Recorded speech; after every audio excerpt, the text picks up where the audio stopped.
વિદ્યાર્થી મિત્રો, તમને સૌને મારા જય શ્રી ગણેશ.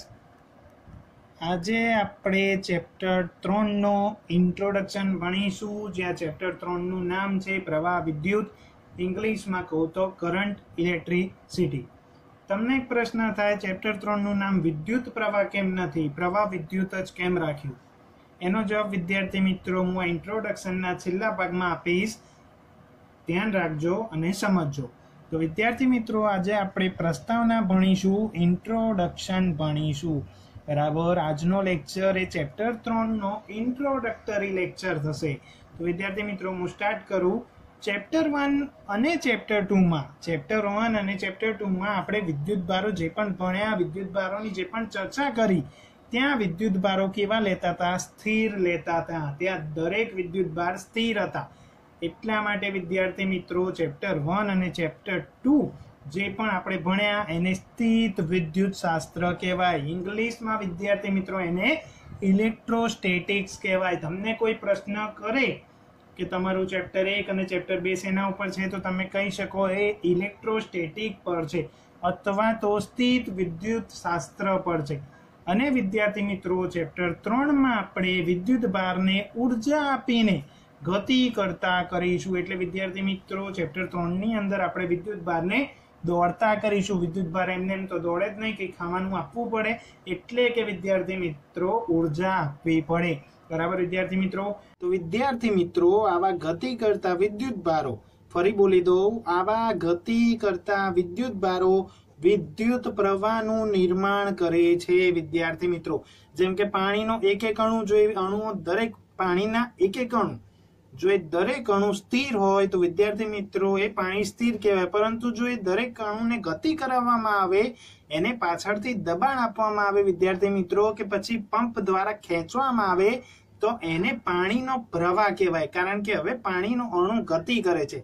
એ જ રીતે વિદ્યાર્થી મિત્રો વિદ્યુત ભારો સ્થિર હોય તો કોઈ પણ પ્રકારના પ્રવાહનું નિર્માણ ના થાય.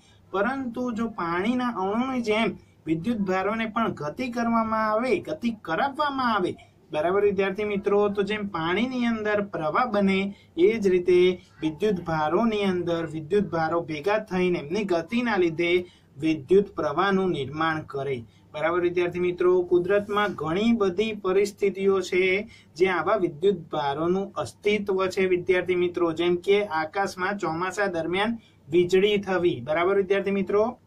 ચોમાસામાં જ્યારે વીજળી, બરાબર, ચોમાસામાં જ્યારે આકાશમાં વીજળી થાય ત્યારે વાદળાઓમાંથી વાતાવરણ દ્વારા પૃથ્વી તરફ વિદ્યુત ભારોનું વહન થાય છે વિદ્યાર્થી મિત્રો. શું બોલ્યો? ફરી બોલી દઉં. જે પણ બોલ્યો ફરી બોલી દઉં. ચોમાસામાં જ્યારે આકાશમાં વીજળી થાય ત્યારે વાદળાઓમાંથી વાતાવરણ દ્વારા પૃથ્વી તરફ વિદ્યુત ભારોનું વહન થાય છે વિદ્યાર્થી મિત્રો. કઈ રીતે થાય છે એ બધાની ચર્ચા આપણે પછીના ધોરણે કરીશું, બરાબર વિદ્યાર્થી મિત્રો. હાલ એ તમારા માટે ભારે પડી શકે છે, એટલે કે સમજવામાં તમને ભારે પડી શકે છે. એની ચર્ચા આગળના સ્ટેજમાં થશે, બરાબર વિદ્યાર્થી મિત્રો. અને આ વિદ્યુત ભારોનું વહન ક્ષણિક હોય છે વિદ્યાર્થી મિત્રો. જેમ કે તમારે જોજો ચોમાસામાં આકાશમાં વીજળી થાય તો એ વીજળી ક્ષણિક પૂરતી જ હોય. જો કન્ટિન્યુઅસ થતી રહે તો એ વીજળી દરેક જગ્યાએ નુકસાન પહોંચાડી શકે છે. જેમ કે ખાસા ટાઈમ પહેલા બોપલમાં એક જગ્યાએ વીજળી પડી હતી, ત્યાં ઉપરની જે દિવાલ હતી ત્યાં તિરાડ પડી ગઈ હતી. એટલે વિદ્યાર્થી મિત્રો જે આ વિદ્યુત ભારોનું વહન હોય એ ક્ષણિક હોય છે, જેના લીધે ક્ષણિક પ્રવાહ રચાય છે વિદ્યાર્થી મિત્રો. ખબર પડી જાય સુધી વીજળીમાં થતું વિદ્યુત ભારોનું વહન સ્થાયી હોતું નથી. એટલે કે વિદ્યાર્થી મિત્રો એક ટાઈમે બહુ વધારે વિદ્યુત ભાર આવે તો એક ટાઈમ એવું પણ બને વિદ્યુત ભાર આવે નહીં એટલે વીજળી બંધ થઈ જાય, બરાબર વિદ્યાર્થી મિત્રો. રોજિંદા જીવનમાં આપણે ઘણી બધી ઘટનાઓ જોઈએ છીએ જેમાં વિદ્યુત ભારોનું વહન નદીના સ્થાયી પ્રવાહની જેમ સ્થાયી રીતે થાય છે. એટલે વિદ્યાર્થી મિત્રો શું કહેવા માંગે છે, રોજિંદા જીવનમાં આપણે ઘણી બધી ઘટનાઓ જોઈએ છે, એમ તો ના કહી શકાય, અનુભવીએ છીએ એમ કહી શકાય, જેમાં વિદ્યુત ભારોનું વહન એકદમ સ્થાયી રીતે એટલે શાંતપણે થતું હોય છે. જેમ કે વિદ્યાર્થી મિત્રો તમે ડીસી કરંટ લઈ લો, ડીસી પ્રવાહ લઈ લો. ડીસી પ્રવાહની અંદર કરંટ એક કોન્સ્ટન્ટ પસાર થાય વિદ્યાર્થી મિત્રો. કરંટ એક કોન્સ્ટન્ટ પસાર થાય એટલે વિદ્યાર્થી મિત્રો અહીંયા એની જ વાત થઈ રહી છે કે રોજિંદા જીવનમાં એવી ઘણી બધી ઘટનાઓ છે જેમાં વિદ્યુત ભારોનું વહન નદીના સ્થાયી પ્રવાહની જેમ સ્થાયી રીતે થાય છે. જેમ કે વિદ્યાર્થી મિત્રો, સેલથી ચાલતી ઘડિયાળ, સેલથી ચાલતી ટોર્ચ, સેલથી ચાલતો રેડિયો. એટલે કહેવાનો મતલબ શું છે? સેલ હંમેશા કેવા વોલ્ટેજ આપે, કેવો કરંટ આપે? ડીસી વોલ્ટેજ આપે. બરાબર વિદ્યાર્થી મિત્રો, સેલ હંમેશા બેટરી કહેવાય ને બેટરી હંમેશા ડીસી આપે. ખબર પડી જાય અહીં સુધી? એટલે એ વહન સ્થાયી હોય છે. ખબર પડી જાય વિદ્યાર્થી મિત્રો અહીં સુધી? હવે વિદ્યાર્થી મિત્રો, એક નવી વ્યાખ્યા, પ્રવાહ વિદ્યુત શાસ્ત્ર. પ્રવાહ વિદ્યુત શાસ્ત્રનો મતલબ શું? જેમ સ્થિત વિદ્યુત શાસ્ત્ર આવ્યો, એટલે કે જ્યાં વિદ્યુત ભારો સ્થિર હોય ત્યાં એને લગતી ભૌતિક રાશિ અને સ્થિર વિદ્યુત ભારનું જ્યાં અભ્યાસ કરવામાં આવે તો એવા શાસ્ત્રને સ્થિત વિદ્યુત શાસ્ત્ર કહેવાય. એવી જ રીતે જો વિદ્યુત ભાર ગતિમાં હોય તો તેનો જે અભ્યાસ કરવામાં આવે એને પ્રવાહ વિદ્યુત શાસ્ત્ર કહેવાય. ચલો વિદ્યાર્થી મિત્રો, વ્યાખ્યા પ્રોપર ભાષામાં જોઈએ.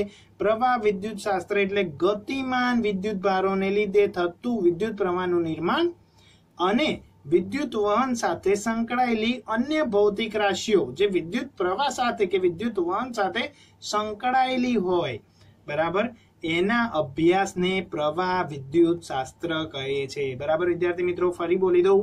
ગતિમાન વિદ્યુત ભારોના લીધે થતું વિદ્યુત પ્રવાહનું નિર્માણ અને વિદ્યુત વહન સાથે સંકળાયેલી ભૌતિક રાશિઓના અભ્યાસને કે પછી રાશિઓનો અભ્યાસ જ્યાં કરવામાં આવે તેને પ્રવાહ વિદ્યુત શાસ્ત્ર કહે છે. એટલે જ વિદ્યાર્થી મિત્રો, આપણા ચેપ્ટરનું નામ છે પ્રવાહ વિદ્યુત.